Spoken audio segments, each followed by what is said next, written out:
Olá, pessoal! Vamos a mais um Flávio Prado Entre Amigos. Vamos voltar a falar de futebol essa semana. Semana passada, o Silvio Brito. Grande repercussão. Muito obrigado a todos. E agora a gente vai voltar a falar de futebol, trazendo um campeão do mundo.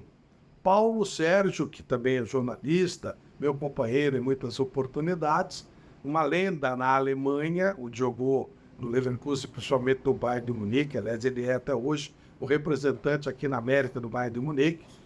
Jogou no Corinthians, obviamente, né, e foi campeão na Copa do Mundo de 1994. Mas tem muito tema legal que a gente vai tratar com o Paulo Sérgio, desde racismo até o lado social do Paulo Sérgio, que é muito forte, os jovens jogadores brasileiros, como é que é a vida lá na Europa, por que ele explodiu jogando no futebol da Alemanha, né, com tanto frio, numa época que não era tão comum termos muitos jogadores do Brasil lá fora. Enfim, vários temas importantes que nós vamos abordar com o Paulo Sérgio. Antes de qualquer coisa, eu queria pedir a vocês que se inscrevessem no nosso canal. A gente está subindo bastante aí, vamos procurando chegar nas nossas metas e dependemos de você até para que o algoritmo entenda que nós somos importantes, que a gente tem muita gente querendo mais material como o nosso. Então inscreva-se no nosso canal, dê o seu like, dê a sua opinião, acione o nosso sininho e principalmente inscreva-se no nosso canal.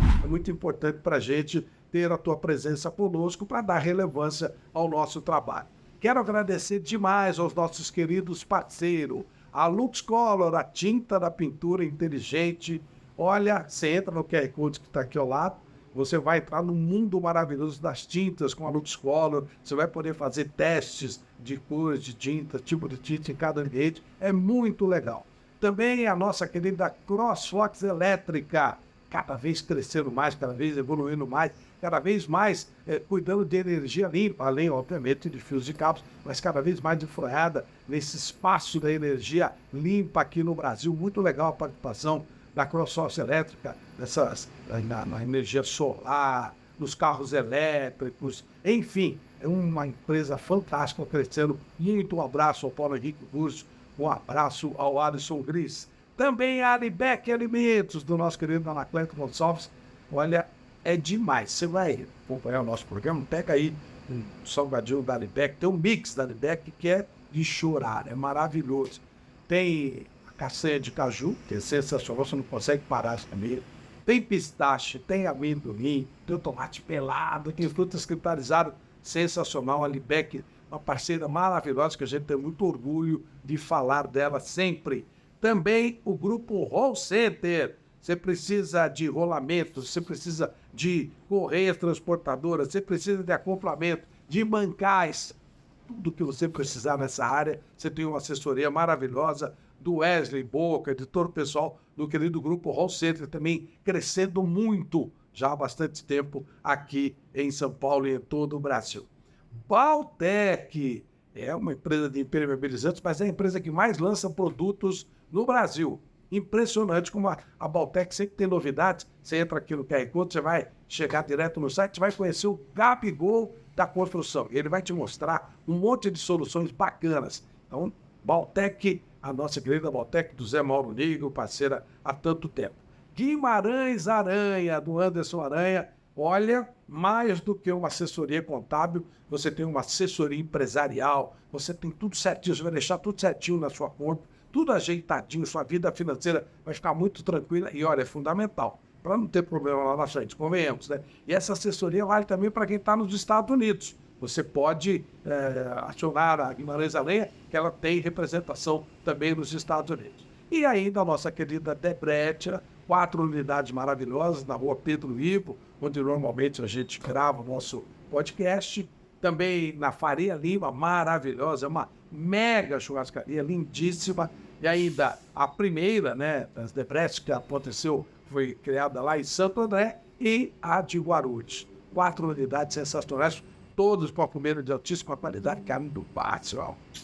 Fantástico, no preço absolutamente justo. Um grande abraço ao nosso querido Faixa, ao Everton e a todo o pessoal da querida Debrecht. Sem mais, pedindo de novo para você se inscrever no nosso canal, vamos conversar com o Paulo Sérgio, companheirão, grande jogador de futebol, campeão do mundo, tem muita história legal para contar. Roda a vinheta e vamos falar com o Paulo Sérgio.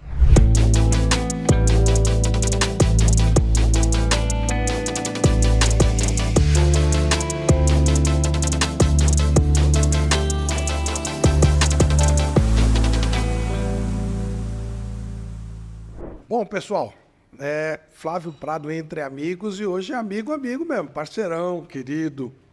Trabalhamos juntos já em algumas oportunidades, e trabalharemos em outras, aliás, diria que nem deixamos de trabalhar juntos.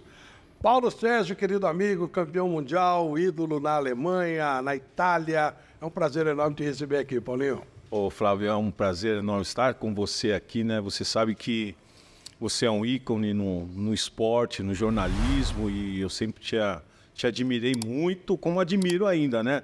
Mesmo sofrendo um pouco com você no nosso dia a dia. Mas admiro bastante e parabéns pelo novo projeto. Paulo, como é que foi a tua infância? Conta pra mim onde você nasceu e como foi a tua infância.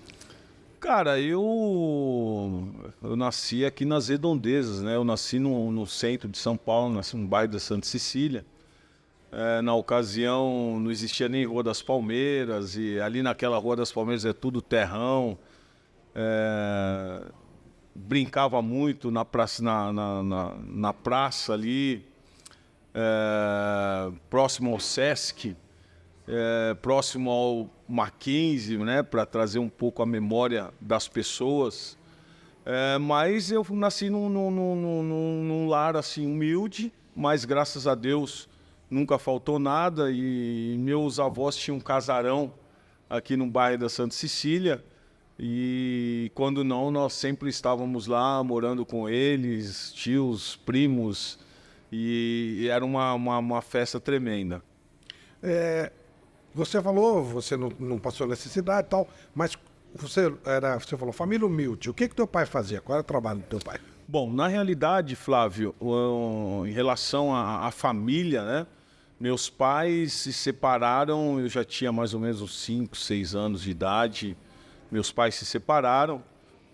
Meu pai trabalhava numa firma aqui na Vila Mariana, em Hidroservice. Minha mãe, ela trabalhava na prefeitura em Santos. Então, a maioria das vezes nós ficávamos com as tias, com os primos, durante todo o dia, e minha mãe saía para trabalhar. Então, toda a família era lá da região? Da região de Santa Cecília. E quando eu falo a questão de ser humilde, é uma questão que meu presente de final de ano era uma calça jeans, um tênis e uma camisa. E ali a gente vivia e se contentava e ficava muito feliz durante todo um ano. Nunca faltou a comida na mesa, mas graças a Deus assim a gente conseguiu viver de uma forma digna. Também nunca sobrou, né? Nunca sobrou, não dá, batalhar não muito. Dá para comprar uma calça, ganhar de presente de Natal, uma calça jeans, um tênis, e na época ainda tinha o tênis rainha, né, cara? Eu gostava muito, porque durante o ano você ganhava aqueles tênis Conga, Alcolo, que era pega para ir para a escola, né, cara? Mas um rainha era coisa... Só no Natal. Só no Natal, coisa de cinema. E o que você fazia na sua infância? Você, ali era uma região, você falou, bem diferente do que é hoje. Dava para jogar bola lá na rua? Então, na rua nós jogávamos. Eu morava ali na Jesuíno Pascoal. Inclusive, tem uma passagem, né, cara, que um dia nós estávamos jogando bola lá e tinha aquelas portas que fazem barulho, sabe? Aquelas bolas de mecânica. Quando baixa ali, a gente ali era o gol, né? Então a gente pegava, chutava a bola e batia, fazia aquele estralo. E um dia chamaram a polícia, né, cara? Aí saiu todo mundo correndo e tal. Tudo menininho. Tudo garoto, né? Aí todo mundo saiu correndo e tal. E naquela época tinha baratinha, né? Nessa época você conhece bem. Fusquinha, né? Fusquinha. Bora o Fusca. Aí os caras bateram na porta lá de casa. Ô, vem aqui, garoto. Cadê os meninos que estavam com você? Eu tive que entregar um por um. Ah, que dedo duro. Tive que entregar um por um. Naquela época todo mundo tinha medo, né, cara? E aí, como é que foi? Aí eu tive que bater na porta de cada um. Mas o que aconteceu? Nada, né, cara? Tomamos uma dura. Mas não aconteceu nada. Mas aquela época ali era uma época que a gente se divertia até nisso. Se divertia até nisso. E lógico que eu nunca tive um sonho de ser jogador de futebol. Ah, não? Não, nunca tive um sonho de ser jogador de futebol. Na realidade, inclusive na minha autobiografia Transformado para Vencer, tem lá eu comentando sobre isso. Meu sonho era ser piloto de avião. Porque eu sempre vi o avião, né? Pô, olhando no céu, falei, poxa, que deve ser legal, gostoso, né? E na minha época, na sua época, muito mais ainda, né? Era muito eletizado. Aeroporto, avião, era muito eletizado, não era para qualquer um. Verdade. Se a gente tinha que ir para o Rio de Janeiro, pegava o cometão e ia embora, pegava o busão e ia embora. Agora, entrar dentro de um aeroporto, pegar um voo, era imaginável isso daí. Então eu sonhava com isso, cara. Sonhava com isso. Mas ao mesmo tempo eu gostava de jogar bola, mas brincava assim. Você era o primeiro a ser escolhido quando você era garoto ou não? Eu era, cara. Você Por era incrível, bom, era percebia bom, que você era era diferente. bom. O pessoal gostava. Tanto é que um período eu morava no centro da cidade e fui treinar na escolinha da aclimação. E aí o professor Edmundo Lima Filho era professor lá, o árbitro, né? Ele era professor lá. E eu lembro que quando eu estava lá na escolinha, eu recebi um convite para fazer um teste no Corinthians.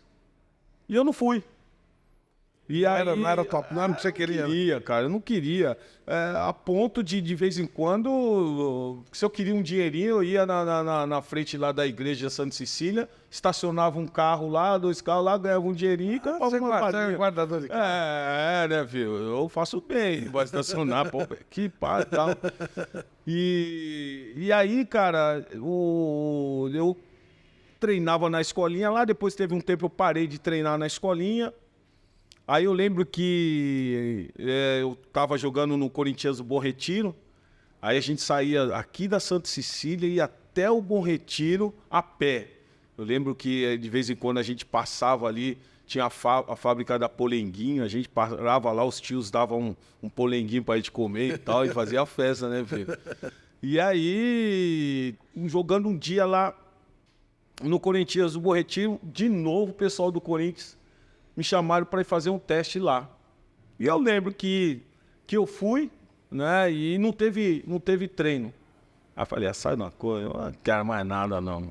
Aí depois me chamaram de novo, eu fui, aí passei, isso já tinha 13 anos de idade, passei no teste e... Você era no terrão do Parque São Jorge. Terrão do Parque São Jorge. Eu pegava o metrô, descia ali no centro da cidade, na Anhangabaú, descia num Tatuapé, e do Tatuapé eu ia a pé até o Parque São Jorge. Ô, louco. É. Já chegava cansado. Porque não tinha o metrô Carrão.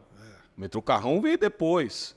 E aí, mas chegava alegre, cara. Chegava alegre. Mas minha mãe dava a condução ainda para voltar, dava o dinheiro para 2 conduções na volta, que aí, em vez de eu ir a pé até o metrô, ela dava essa condução do Celso Garcia, eu ia até o metrô. Mas eu não pegava. Eu pegava e comprava um pãozinho na padaria.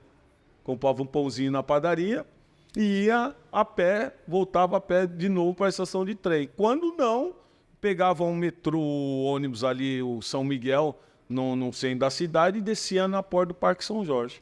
Nessa altura você ainda queria ser piloto ou já estava na tua cabeça a possibilidade de ser um jogador profissional? Aí já começa a mudar o foco, né, cara? Aí já começa a mudar o foco porque as coisas começaram a tomar uma alta proporção, e aí eram treinos quase que diários, no início não, mas depois os treinos quase que diários.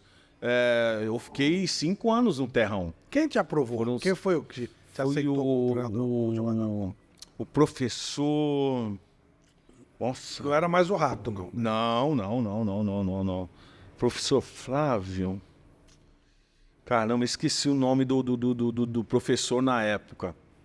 Mas ele também ficou pouco tempo, né? E aí eu cheguei no Corinthians, era dentinho ainda. Porque na nossa época era diferente, né? Então a contagem era dentinho, infantil, dente de leite, juvenil, dentão e juniores. Então você passava por tudo isso. Passava por tudo isso. E foram 5 anos ali no terrão. E aí o foco mudou, né? Porque... Você ganhava algum dinheiro nesse... Não. Ali eu ganhava ajuda de custo ou passe de ônibus. No início era passe de ônibus, né? Hoje não existe mais nem, né? Você é tão Ajuda velho, de né? custo era o quê? Um dinheirinho? Uma Fraco. coisa de fraco, uma coisa mais para condução. A coisa mais para condução, quando queria comer, chegava lá no clube, você tinha um vale lá que você comia no clube. E a escola? A escola eu continuei. Dava pra fazer? Dava para fazer. Mas chegou um período que, aos 18 anos, eu falei assim, ó, se eu não subir profissional, eu vou parar de jogar futebol e vou trabalhar. Até porque eu falei assim, pô, não dá mais para ficar dependendo da minha mãe para vir treinar, né, cara? Eu preciso me mobilizar, preciso conseguir meu Você falou dinheiro. isso pra quem? Eu falei para o diretor, inclusive o seu Eli hoje, ele é vice-presidente do Corinthians. Na época ele era diretor dos juniores, né? E aí eu falei para ele, ó, se eu não subir profissional, eu vou parar, vou arrumar um emprego. E aí, não, calma, Paulo, me deram uma bolsa para fazer informática. E aí eu fui fazendo e tal, e aí eu subi profissional. Qual seria o emprego, Paulo? Cara, eu nem sei, cara. Eu nem sei. Eu Nem tinha, talvez.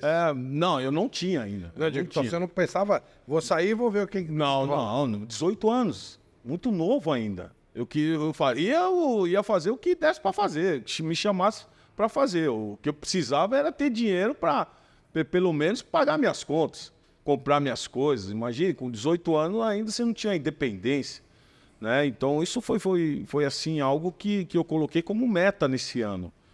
Porque foram anos onde eu dependia muito da minha mãe. E aí, cara, subi profissional em 88. E aí foi um ano assim importante para mim, além de subir profissional, o Corinthians conquista um título importante, que era o Campeonato Paulista de 88. Paulo, você fala toda hora, minha mãe. O seu pai separou da sua mãe, você falou. Sim. Mas você não tinha contato com o seu pai? Tinha contato com meu pai, mas muito pouco em relação a esse período inicial, né? Eu fui ter mais contato com ele a partir do momento que ele tinha que começar a assinar as coisas. E aí... Mesmo separado, ele tinha que assinar. Porque eu era o menor, 17 anos, Não dava pra sua mãe 18 fazer anos, sozinha. não dava para fazer sozinha. E aí comecei a me aproximar dele a partir dos 18 anos, né? A partir do momento que aí já estava no profissional, mesmo ainda recebendo como amador e tal. Muitas vezes eu ia completar o time dos profissionais, mesmo estando no infantil, Quem no eram os juvenil. profissionais? Ali tinha variedade, né? Já peguei ali Jairo, já peguei Solito, Wagner Basílio.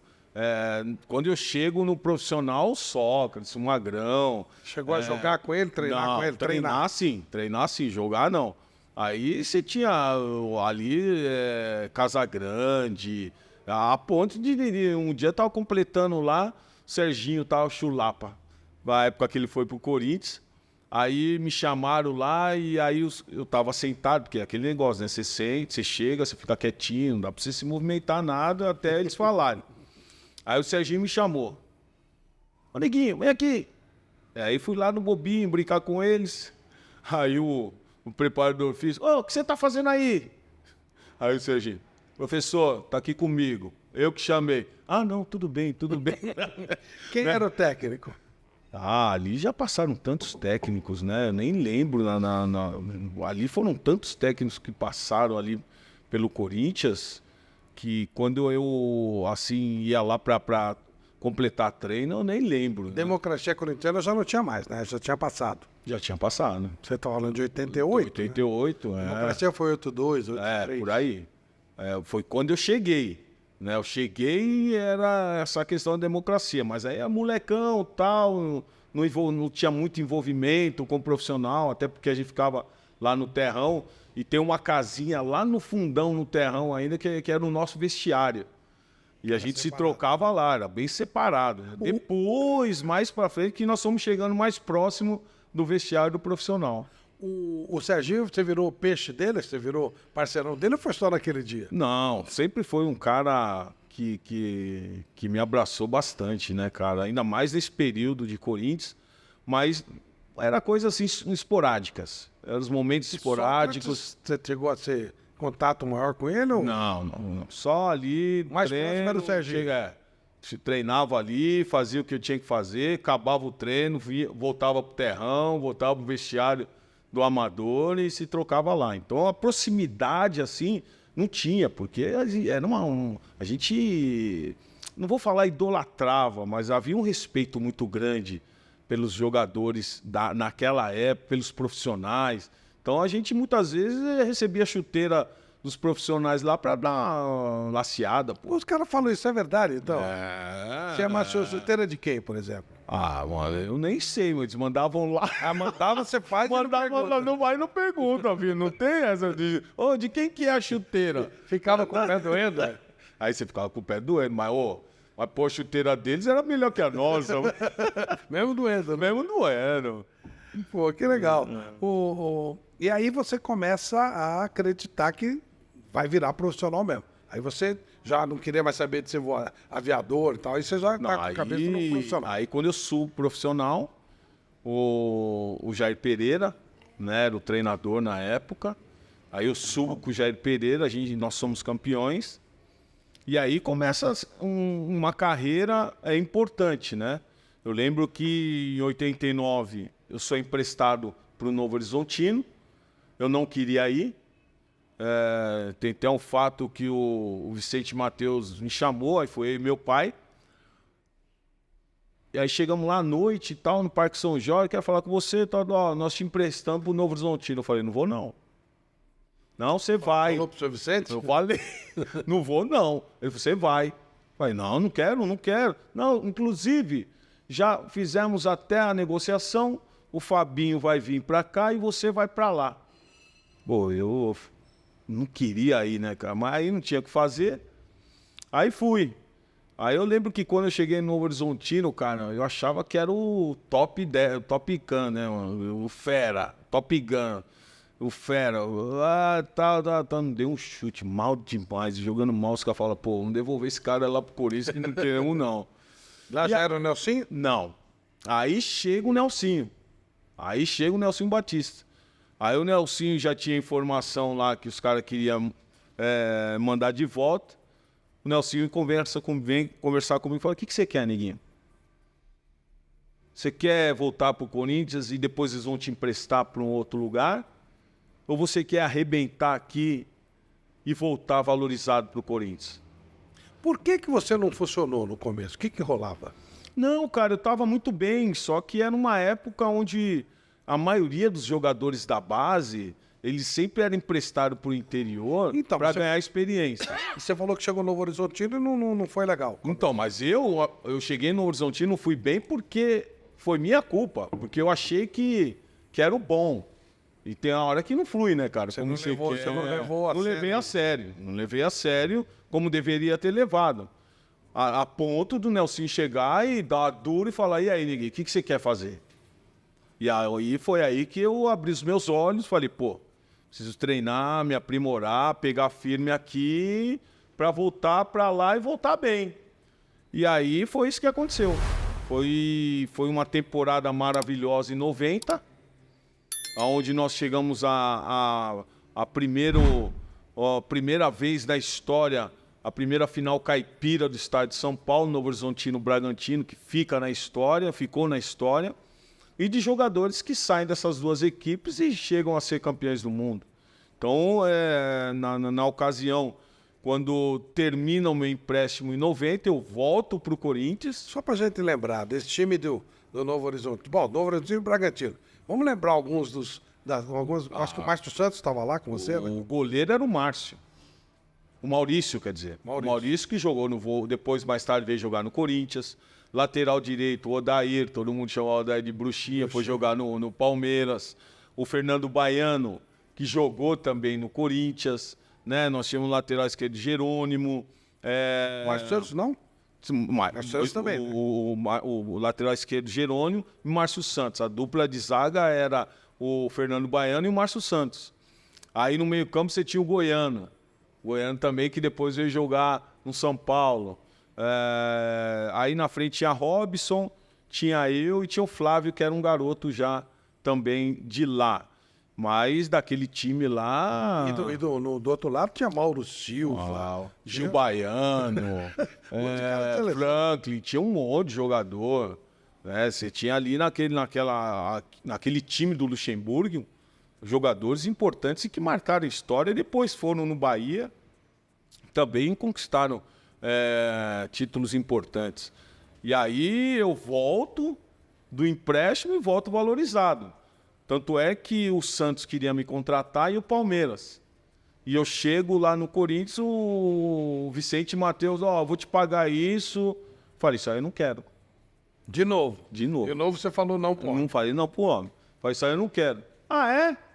Então você vai ficar treinando e eu não vou te vender e não vou te emprestar. Você fica treinando aí. E eu fiquei lá treinando. Não aceitei a proposta. Porque eu já tinha outras propostas já. Inclusive de São Paulo. O Cilinho gostava muito de mim. Então, isso é interessante, que as pessoas reclamam da Lei Pelé, mas isso era a lei do passe. Ou você aceitava o que o clube queria, ou você ficava encostado até acabar o contrato. Até acabar o contrato. Não, até acabar o contrato, não, você era do clube. Então. Então não acabava o contrato. É verdade. Você era do clube. Ficava eternamente. Eternamente lá. E aí eu fiquei, tá bom, então não vou. Fiquei lá treinando. Aí assumi o Basílio, o time não foi bem, o comércio do Brasileiro. Aí contrataram o Nelson Batista. Então, nas primeiras rodadas, eu não joguei. Aí contrataram o Nelson Batista chegou lá pro Vicente Matheus e falou, presidente, eu quero o Paulo Sérgio mais 22. Porque nós tínhamos feito uma belíssima numa campanha.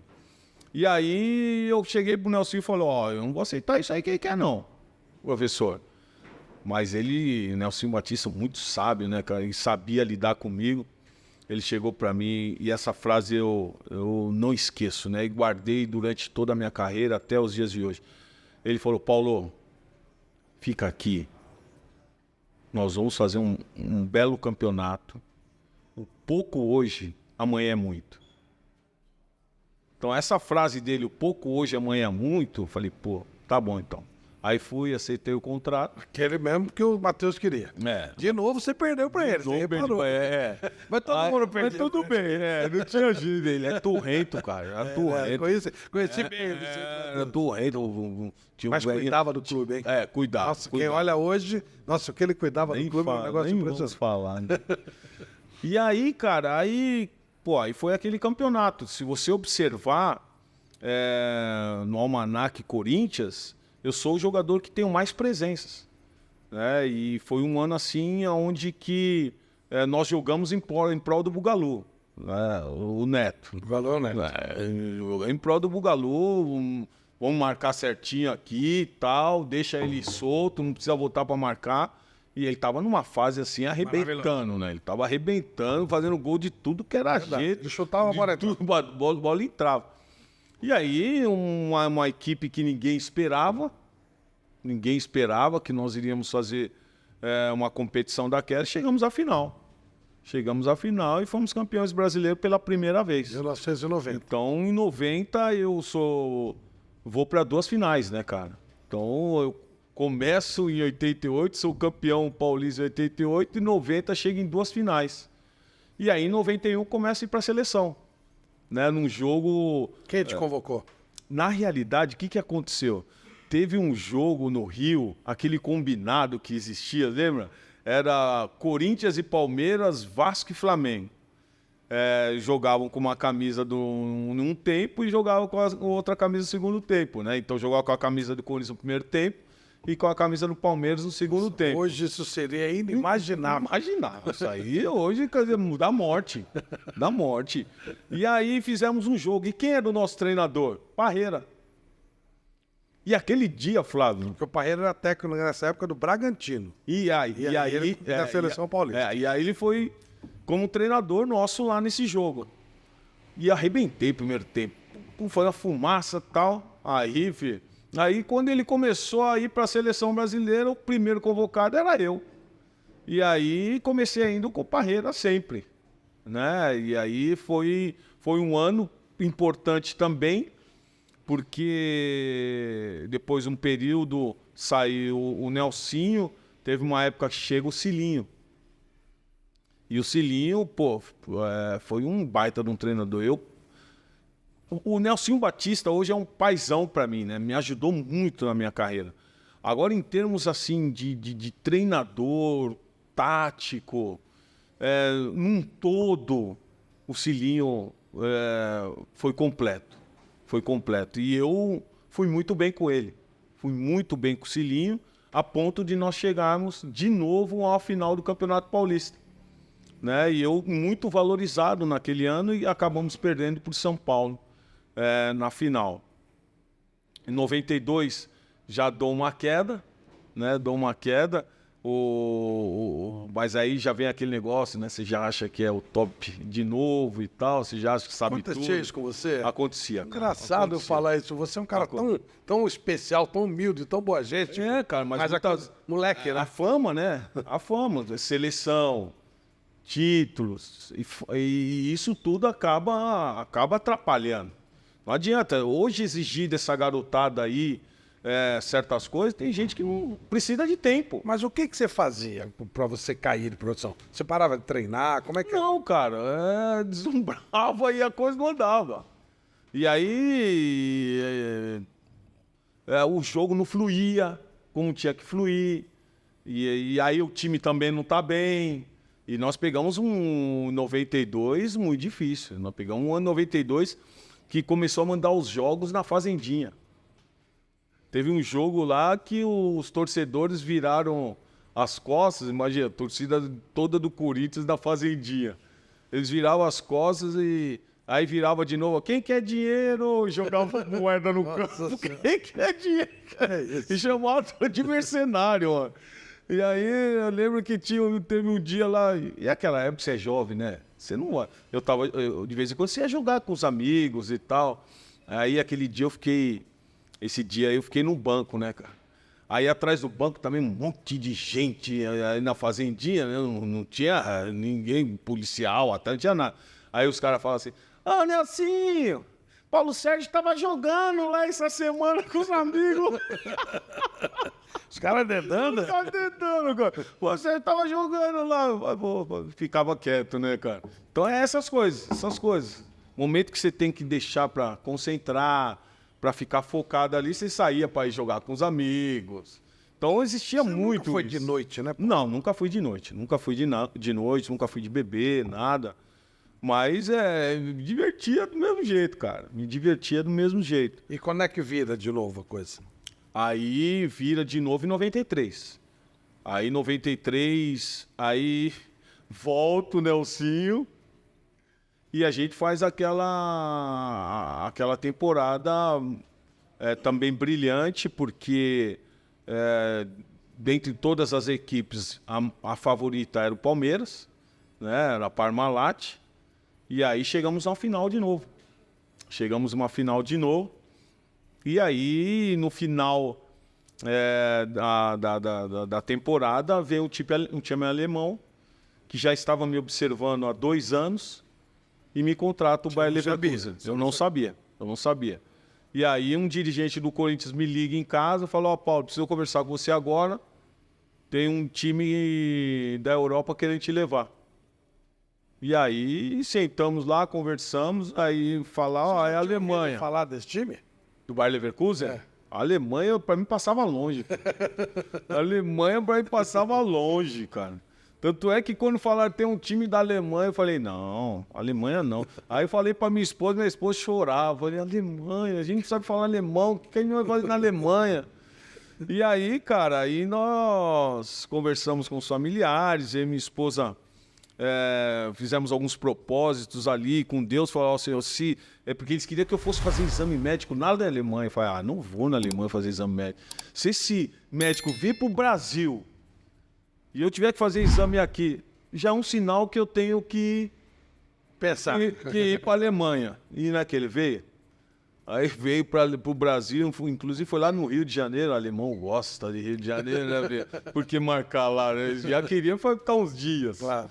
Aí marcaram lá o exame médico, fiz exames médicos lá, e aí tudo certo. Depois fui para lá de novo, conheci, e aí dei sequência no período Alemanha, que foi muito difícil, né? O início foi muito difícil. Leverkusen não é uma cidade grande, é uma cidade, Não. na época, ainda menor ainda. Como é que foi para você? Só você e sua esposa, não tinha filho ainda? Não, tinha já o Felipe e a Carol. Né? O Felipe tinha 1 ano e a Carol tinha meses. E aí, quando nós conversamos, nós falamos, onde vai um, vai todo mundo. E nosso lema sempre foi esse, né, cara? Aí fomos todos, chegamos na Alemanha, fomos direto pro hotel, que depois ia ter que procurar casa, tudo. Aí o duro foi minha esposa ter ficado no hotel muito tempo, com as crianças. Eu lembro que quando nós chegamos lá no hotel, me levaram para concentração já. Pô, e o intérprete ficou com a minha esposa no hotel. E na época não falava nada, cara. Inglês, nada. Não é... Ainda bem que tinha um jogador chamado Ben Schuster, que o Ben Schuster tinha jogado no Real Madrid, no Barcelona, monstro. E foi o cara que me ajudou. Ali, na hora de traduzir, eu pedir as coisas. Pô, eu queria passar uma camisa, não sabia. E aí ficava com a camisa amassada. Então tá assim, filho. Não sabia, Schuster vai com foi o que teu parceirão, tem aí. Aí o Ben Schuster foi pra mim foi o pai lá. Foi um E pai. o intérprete ficava com a sua esposa para poder... Porque com as crianças não tinha o que fazer. Tinha momentos que depois, quando voltava, aí ele ficava lá comigo, nos treinos e tal.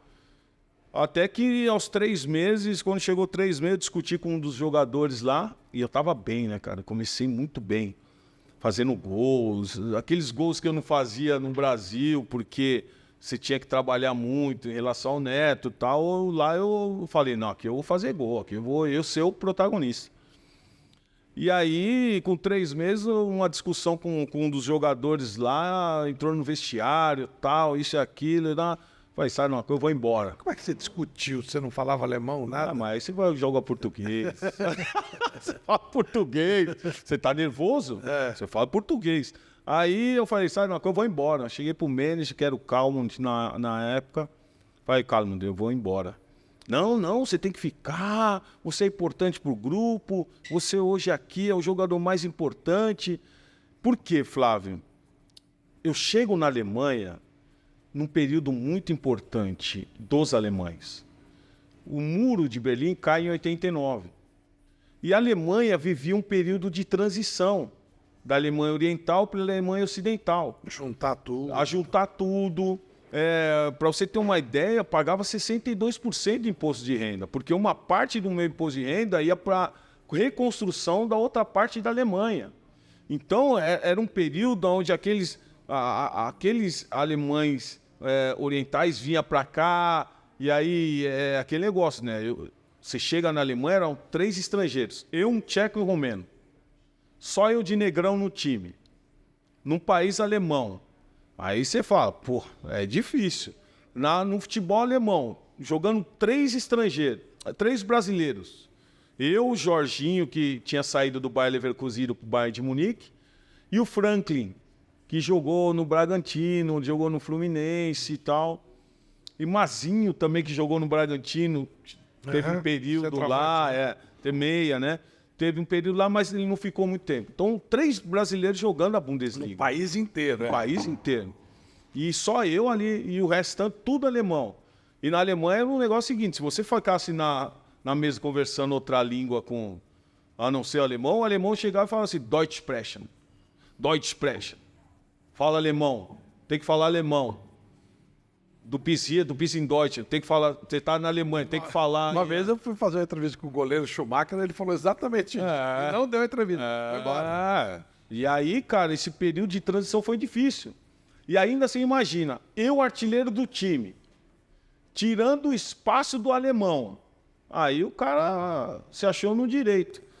Mas aí, depois dessa confusão toda, eu sentei com a minha esposa e falei, ó, duas coisas nós precisamos fazer para que a nossa permanência aqui seja boa. Ela falou, fala, primeiro, nós precisamos aprender a língua. Segundo, nós precisamos aprender a cultura. E foi isso que nós fizemos. Nós tínhamos professor de alemão, não queríamos brasileiro, porque para você aprender a língua você tinha que ter o professor alemão, porque o brasileiro se ia acomodar, a gente já sabia como a gente era, né, cara? Claro. Ia se acomodar, pegamos um professor alemão e aí comecei a bater firme nessa questão de aprender o alemão e a cultura. E foi aí, a partir desse momento, as coisas se tornaram muito mais fáceis, né? Começamos a ser aceitos pelos alemães na ocasião. Você fala assim, você usou o termo, né? Só eu de negão. Teve algum tipo de racismo, alguma coisa? Cara, eu costumo dizer o seguinte, Flávio, o racismo que você encontra lá é o mesmo que você encontra no Brasil, né? Ou que você encontra em qualquer outro lugar. A mesma coisa. Eu lembro num jogo contra o Dresden lá, eu pegava na bola, o pessoal, Falei, ih, caramba. Lá Falei, mano, num jogo. Aí tal, Oliver Kahn pegou na bola e Falei, opa, então o problema não é a cor. Eles querem intimidar. E aí eu falei, sabe o quê? Vou meter gol. E fazia gol. E nunca tive um problema sério com racismo na Alemanha. Na Alemanha, nunca tive um problema sério, a não ser esse episódio que teve. Então eu fui uma pessoa na Alemanha que também nunca dei muita ênfase a tudo isso. Tanto é que hoje fazem 20 anos que eu sou embaixador do Bayern de Munique e 15 anos aí embaixador da Bundesliga, porque foi se deixado um legado importante. Então eu nunca dei ênfase a isso, aprendi a língua, aprendi a cultura, então... Quanto tempo você demorou para aprender a língua, Paulo? Uns 2 anos. 2 anos? 2 anos. Para se virar... Para se virar, você fica nos catadinhos ali, né? Você fica lá... E seus filhos aprenderam naturalmente? Meus filhos aprenderam, porque eles foram alfabetizados no alemão. Já ajudava bem vocês, né? Tinha época que o Felipe era o nosso intérprete. Com que idade? Quando saiu, o Felipe saía pra rua lá, o Felipe com 3, 4 anos, ele traduzia pra minha esposa. Traduzia. 6, 7 anos, o Felipe já tava... E o Felipe até hoje, o sotaque dele, ele não tem... Na pronúncia do alemão dele, você não vê nada diferente. Capaz dele ter mais sotaque em português. Ô, Paulo, e aí você virou um ídolo do Leverkusen. E como é que você vai parar no Bayern de Munique? Então, meu sonho sempre foi jogar na Itália. Eu lembro que quando eu estava no Brasil, e aí você via esses grandes jogadores, Sócrates, Casagrande, Júnior, Zico. Você via esses grandes jogadores. Era o grande campeonato do mundo. Era o grande campeonato. Todo mundo queria jogar lá. No 4º ano, eu fiz... Conversamos para renovar, o Bayer Leverkusen fez uma proposta inferior, passou-se um período, eles aumentaram a proposta, mas eu já tinha acertado com a Roma e falei, não, eu quero ir para a Itália, eu quero ter essa experiência na Itália. E fui para a Itália, fiz um contrato de 2 anos, no meu primeiro ano eu fiz 12 gols na Série A, e é algo muito difícil para não ser um atacante claro. De frente, né? Sempre jogando pelas beiradas. É atacante. Era marcação tremenda. E 12 gols, e o Totti estava subindo, era o garoto da época, né? Já. E aí já renovei o meu contrato por mais 2 anos, ou seja, iria ficar 4 anos. No meu 2º ano, faço 12 gols novamente na Série A. E aí o Bayern de Munique vem com uma proposta. O Uli Hoeneß e o Rummenigge foram até Roma e falaram, Paulo, nós temos um projeto de Champions Nós queremos ganhar a Champions, perdemos a Champions de uma forma inusitada, nós queremos ganhar, nós vamos ganhar a Foi Champions. aquele ano do Manchester United. Manchester United. Ele faz 2 gols em 2 minutos. É, isso aí, nos minutos finais. E aí, o meu sonho também era ser campeão da Champions, porque quando eu cheguei no Bayer Leverkusen, eu falei assim, eu vou ser campeão da Champions. E muitos deram risada. Pô, Leverkusen se classifica para disputar a Copa UEFA, o que ele está falando? Né? E eu levei o Leverkusen a ser vice-campeão alemão pela primeira vez. E fui artilheiro do time. Então, a história no Leverkusen foi muito gratificante por causa disso. Eu deixei um legado importante ali. Tanto é que depois abriu números de brasileiros ali, cresceu muito no Bayer Leverkusen depois do período que eu estava lá, que eu estive lá. E aí, cara, o Bayern de Munique vem, eu acerto o meu contrato assim, Na mão. na mão. Acertei com o Uli Hoeneß, tá fechado. E aí, até esperar acabar o campeonato, tal. Bateu 2 semanas, veio o Borussia Dortmund. Ó, Paulo, nós oferecemos o dobro que o Bayern de Munique te ofereceu. Aí eu lembrei do Nelsinho Batista. Pouco hoje, amanhã é muito. Já não era pouco, porque eu estava ganhando mais do que eu ia ganhar na Roma. Mas duas não vezes, era pouco, né? mas 2 vezes mais que eu ia ganhar. Na realidade, os salários, Flávio, eram completamente diferentes. Que eu chego na Alemanha, é o marco. Eu chego na Itália, era a lira. Então, depois que veio a euro. Não era Depois que tanto veio- assim, é isso que você quer dizer? Não era tanto assim. Tanto é que depois o marco, você tinha que 2 marcos era 1 euro. Mas quando você vai para a Alemanha, que você falou que você pagava 62% de imposto, mesmo assim era vantagem? Ainda era mais que o Corinthians? Pô, Era, né? o Corinthians não era da época de Cruzeiro Cruzado? Não lembro. O terceiro escalão, o segundo escalão de quem ganhava no Corinthians ganhava $1.000. E Quem lá- ganhava mais dinheiro no Corinthians ali, que podia ter ganhado uns $2, $3 mil era o Neto. E no Leverkusen dava quanto em dólar? No Leverkusen foi ganhado 10 vezes mais. 10 vezes, dava para pagar 63% por dinheiro. Você tá entendendo? Aí, mas é uma conta que se vai trazer para os números de hoje, foge a lógica. Os caras falam para mim, ô Paulo, um jogador como você hoje, aqui na Alemanha, você está ganhando aí milhões, né? Um jogador como você. E aí, Você vai pro Bayern, aí eu não aceitei o Borussia Dortmund e fui pro Bayern. E aí o Bayern Conquistou, conquistou né? todos os títulos, né? Consigo levar novamente o Bayern a ser campeão da Champions. O Bayern ficou 25 anos sem ganhar a Champions League, né? E isso foi lógico que muito importante naquele momento, Mundial de Clubes. Fizemos a final contra o Boca Juniors no Japão, em Tóquio, ganhamos. Eu falei, ó, nós precisamos ganhar esse título. Ganhamos, até o ponto de quando nós voltamos para a Alemanha, a torcida começou a cantar no estádio, Wir sind die Nummer 1 der Welt, wir sind die Nummer 1 der Welt. Nós somos o número 1 do mundo, nós somos o número 1 do mundo. Então, a valorização da competição.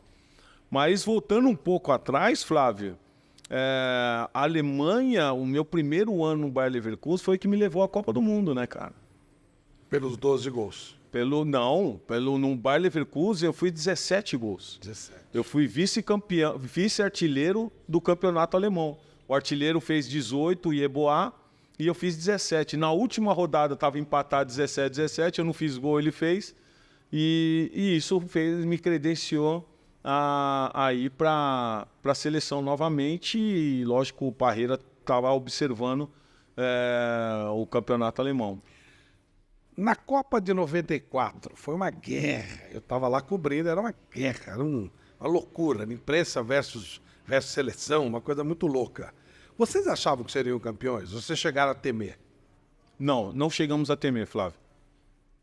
Porque a primeira reunião que nós tivemos foi o seguinte: os mais experientes, né? Porque os mais experientes você tinha Romário, você tinha Tafarel, você tinha Jorginho, tinha Bebeto, você tinha a Dunga, você tinha Pessoal de 90, Branco, né? o pessoal de 90. A primeira coisa que eles falaram foi: não vamos cometer os mesmos erros que nós cometemos em 90. Até em relação à premiação, onde nós falamos assim, ó, todo mundo vai ganhar igual. Roupeiro, massagista, todo mundo ganha igual. Por quê? Porque o foco era em ganhar a Copa do Mundo. Então, quando eu chego naquela seleção mais novo, entre eles, entre eu e outros mais novos que tinham lá, o Fenômeno, o Ronaldo Fenômeno, Cafu, o Zete também não tinha participado ainda de Copa do Mundo, o Ronaldão. A gente chega e ouve isso, cara, pô, os caras estão querendo. E nós tínhamos um grupo muito bom. Um grupo muito unido. E quando nós chegamos lá em Los Gatos, né, as esposas vão ficar no hotel separado. Havia tenda lá, lembra? Tem dia que tinha lá. Se nós quisíamos falar com alguém e descia do quarto, ia lá fora, ficava na tenda conversando com um familiar, um amigo e tal. Mas quando nós chegamos em Los Gatos, cara, não entra aqui jornal, não entra revista, vamos focar. E é isso que nós fizemos. Então, nós tínhamos um grupo, além de experiente, sabia o que queria. O Romário, ele arrebentou nessa Copa, ele fez os gols mais decisivos. Ele tinha algum tipo de privilégio? Não. E outra coisa, ninguém ficava policiando um ao outro. Nós tínhamos um grupo que ninguém ficava policiando um ao outro. Até porque todo mundo sabia o que tinha que fazer. Então, se tinha que dar uma dura em alguém, o Dunga ia lá e falava. Se tinha que falar com alguém, o Ricardo Rocha ia lá e falava. Esses mais experientes iam lá e falavam pessoalmente. Aceitava. E o pessoal aceitava. E nunca as coisas saíam assim para o grupo. Então era uma coisa muito sutil que se surgiu uma coisa ou outra ali, se resolvia facilmente. Quando o Brasil vai para a decisão em pênalti, você não estava em campo, né? Não. Você não corria risco de bater pênalti.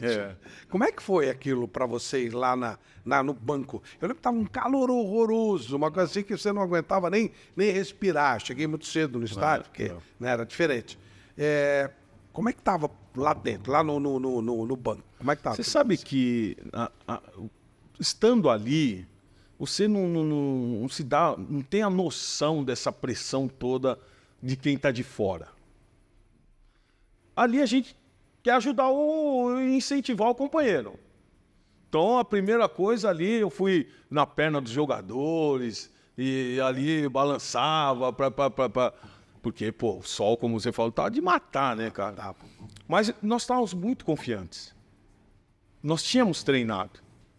A ponto de o melhor batedor nosso era o Márcio Santos. E perdeu, né? E perdeu lá. Mas nós estávamos muito confiantes mesmo.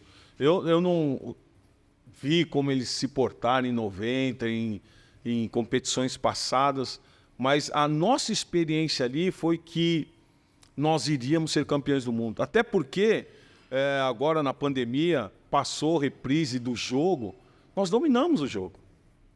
Nós dominamos os jogos. Então, nós tínhamos uma equipe muito bem postada. Nós falávamos o seguinte, vamos marcar bem aqui no setor defensivo, no meio campo, porque uma hora ou outra os dois lá da frente vão fazer gol.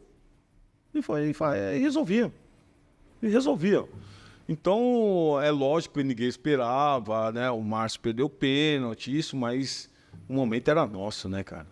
Ali o momento era nosso. Você sentiu quando você percebeu que era campeão no mundo? Você não se deu conta? Não, vocês vão se dar conta só depois de um tempo, né? Né? Ali você pula de alegria e festeja tal, e aquele momento único, mas você vai dar conta que você é campeão do mundo só quando você chega no Brasil e olha para baixo e vê Recife, a praia, todo mundo na rua, aquela festa e, pô, nós chegamos o dia inteiro, né, cara? Só festa. E aí, carro de bombeiro pra cá, e vai pra lá, e vai pra cá, e recebe medalha aqui. Aí você fala, caramba, nós somos campeão do mundo, cara. Que loucura, olha aí, né, cara? E aí, os reflexos, até hoje, né, cara? Até hoje. Claro. Você é convidado porque você é campeão do mundo, né? O Vampeta costuma dizer que tem a mesa dos campeões do mundo E os que não são. Reunião de boleiro a ser campeão do mundo. Não, Senta então no- fica ali, né? Né, a ponto do próprio John Leitão tá aqui hoje e falar assim, pô, eu falei que ia carregar um campeão do mundo no colo e vai ser você, né, cara? Então, são legados que são deixados, que marcam a nossa história. E eu passo a dizer que a minha carreira foi marcada de legados importantes. Primeira vez campeão brasileiro pelo Corinthians. Depois de 24 anos sem uma Copa do Mundo, conquistamos uma Copa do Mundo novamente. 25 anos no próprio Bayern de Munique. O Bayern de Munique que hoje todo mundo vê aí todo ano chegando em finais, sendo campeão. E na época não era assim. A competitividade era muito grande das outras equipes. Depois de 25 anos ser campeão mundial de clubes. Então, deixa um legado assim muito importante, né? Inclusive na minha área, depois que eu parei de jogar futebol, fui ser gestor, então até hoje sou gestor, então algumas coisas têm acontecido hoje como embaixador, então sem dúvida nenhuma, tudo isso vem porque eu tive uma carreira brilhante, uma carreira vitoriosa. Como é que foi parar? Em cima disso tudo, como é que foi para você parar? O Falcão, né? O fantástico volante Falcão, dizia que o jogador morre duas vezes, quando para e quando morre mesmo. Para você foi assim também ou você foi Não, se para mim não preparando? foi assim, não. Eu lembro que eu saí do Bayern de Munique, aí eu falei assim, pô, quero umas coisas e quero viver lugares diferentes. Aí o pessoal do Bayern de Munique queria renovar o contrato comigo, eu falei, não, eu quero uma coisa diferente. Aí eu fui para os Emirados Árabes. Cheguei nos Emirados Árabes, nossa, um amadorismo. Eu tinha contrato 2 anos. 2 anos. Aí meus filhos queriam ir embora, cara. Aí eu falei, não, aquilo não é para nós. Deu, acho que 6, 7 meses. Falei, não quero mais não. Aí voltamos pro Brasil. Aí você chega no Brasil e tal, eu falei, puxa, eu acho que eu vou fazer uma coisa diferente. Não vou ficar nesse Rio, São Paulo, não. Acho que eu vou fazer diferente. Aí veio o Paulo Maracajá, faz uma proposta e tal. Eu falei, tá bom, vai. Aí acerto com ele aqui. Bahia. De novo, Bahia. Aí o Nelsinho Batista me liga, Paulo, tô aqui no Flamengo, vem pra cá. Eu falei, pô, Paulo, professor, dê minha palavra pro Paulo Maracajá e tal. Chego lá no Bahia, cara, no 3º mês. Ó, Paulo, vamos pagar metade de um salário. Pô, cara, ô Flávio, eu cheguei no Brasil, cara, o jogador faltava em treino. É mesmo? Várzea. Eu falei, não quero mais isso, não quero mais isso. Aí, quando eles falaram pra mim, vou pagar metade no salário, no 3º, eu falei, tchau. Peguei o carro lá, tava de carro lá, vim de Salvador pra São Paulo de carro. Vim de boa, ninguém me achava, o telefone não funcionava, vim embora. E chegou aqui, tive algumas propostas, tal, fiquei ali esperando. Aí o Bayern de Munique pegou e falou, Paulo, quando eu saí do Bayern de Munique, eles falaram, queremos que você venha trabalhar com a gente aqui. Quando eu cheguei no Brasil, aí eu falei assim, pô, vou ligar pro pessoal. Aí o pessoal, o Rummenigge, ele me convidou para ser scout do Bayern de Munique na América do Sul. Aí eu comecei a fazer esse trabalho.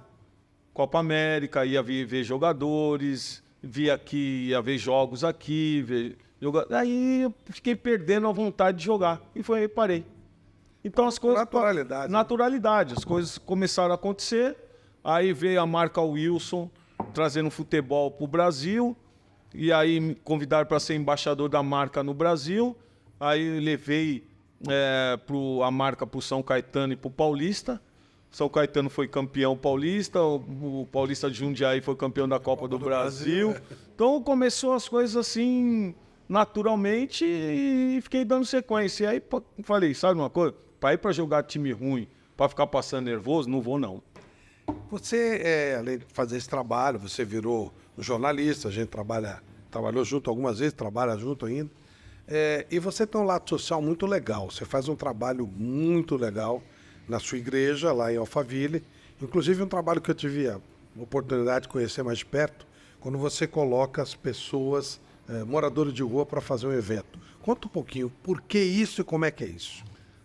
Cara, ajudar o próximo É um trabalho de formiguinha. Mas no final, dá um bom resultado.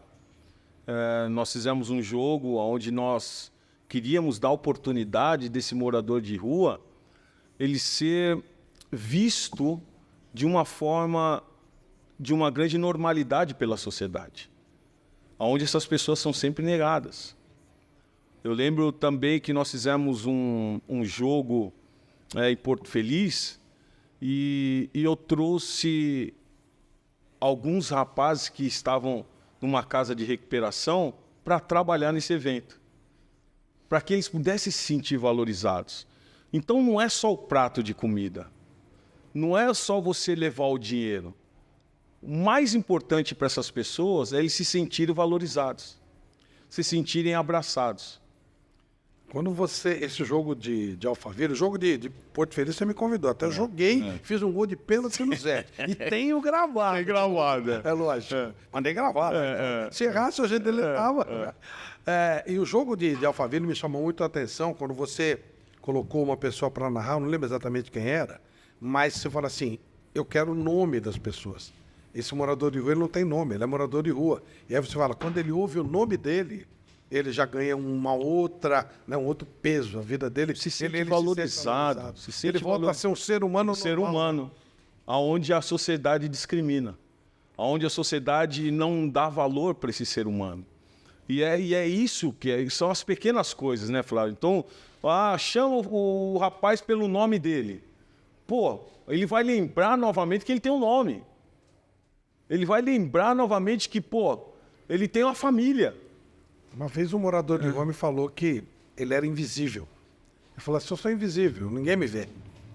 E é verdade. Por quê? Não tem nome, ninguém vê. Não, as pessoas chegam para ele, toma um prato de sopa, toma um prato de comer, toma dinheiro. Ninguém pergunta para ele, como é que é seu nome? Como é que você está? Como que você veio parar aqui? E só Por que você veio parar aqui? E só isso já ajuda muito, né? E nós temos o Arena Entrega, um trabalho social nosso lá também na Arena Transformados, onde nós vamos aqui no centro de São Paulo e a gente traz cobertor. Nós hoje ajudamos uma comunidade onde nós vamos, conversamos, damos presentes para as crianças, mas além dos presentes, nós também fazemos um trabalho de teatro, onde nós passamos algo para essas crianças, passamos algo para os adultos. Nós fomos agora recentemente para os ribeirinhos, onde estão passando no nosso país, assim, vive um momento de seca muito grande naquela região de Manaus. Nós fomos para lá também, trazendo essas pessoas para perto, mostrando para elas que tem pessoas que querem ajudá-los.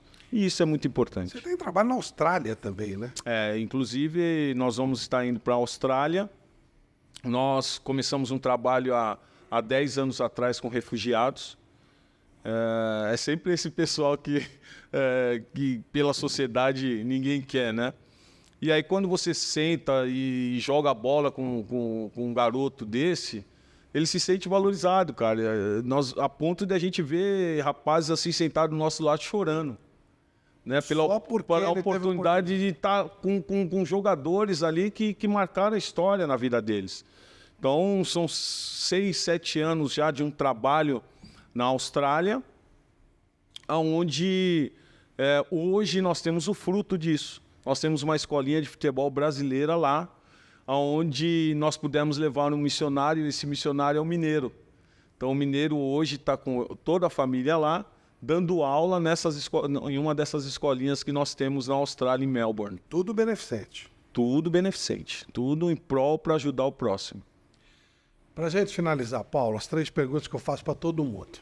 Primeira, se a inteligência artificial está aí, está mudando tudo e tal, se você tivesse a oportunidade de olhar a inteligência artificial daqui a 100 anos, como é que vai ser o mundo daqui a 100 anos? Como é que vai ser o futebol? Como é que vão ser as famílias? Como é que vão ser os meios de transporte? Enfim, virei alguém aqui e disse, Paulo, você pode viver até lá. Eu te levo lá, você vai viver esse mundo aí.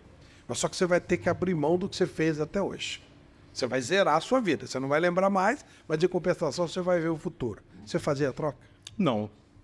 Porque eu vou estar visualizando um mundo muito desumano, onde a minha carreira, a minha vida foi pautada na humanidade. Onde eu fui abraçado, nós tivemos uma Copa do Mundo onde não tinha celular e nós conversávamos, nós brincávamos. Então nós vivíamos assim um momento de proximidade do ser humano muito grande, boa, né? Para viver dessa forma eu não trocaria. Se o pequeno Paulo Sérgio, aquele lá da Santa Cecília, encontrasse o Paulo Sérgio hoje, o que o garotinho ia dizer pro Paulo Sérgio hoje? Teria orgulho? Faria alguma restrição? Como é que ia ser a conversa? Eu acho que ele fala, eu tô com orgulho de você, viu? Porque o Flávio fala uma coisa para todos, cara, que se minha vida não mudasse tanto do que um período foi, eu não estaria aqui hoje, viu? Até porque Deus, assim, sempre foi aquele que nos deu muito sustento na minha vida, na educação dos meus filhos, e estar casado há 34 anos é muito importante para mim. Em épocas que não se fala mais sobre casamento, não se fala mais de amar ao próximo. Então eu creio que esse garotinho que não tinha nem panturrilha ia chegar para o garotinho de hoje e falar, poxa, você adquiriu panturrilha e até sabedoria. Para finalizar, você falou várias vezes em Deus durante a nossa entrevista. Se Deus chegasse aqui agora e te desse direito a fazer uma pergunta para ele, sem réplica. Não tem... mas não. Uma pergunta só ele vai responder. Que pergunta seria essa? Cara, eu sei quem eu sou em Deus. Eu sei viver contente, tendo ou não tendo. Eu nem iria fazer uma pergunta na realidade. Eu só iria agradecer por tudo que o Senhor me proporcionou durante todos esses anos. Além do que você esperava? Muito além do que eu esperava. Aquele que não tinha nada passa a ter o que tem hoje, é muito além do que eu esperava. Obrigado, meu amigo. Valeu. Valeu. Obrigado, Valeu, Paulo. Valeu. Um abraço, gente. Até o próximo Flávio Valeu. Prado Entre Amigos.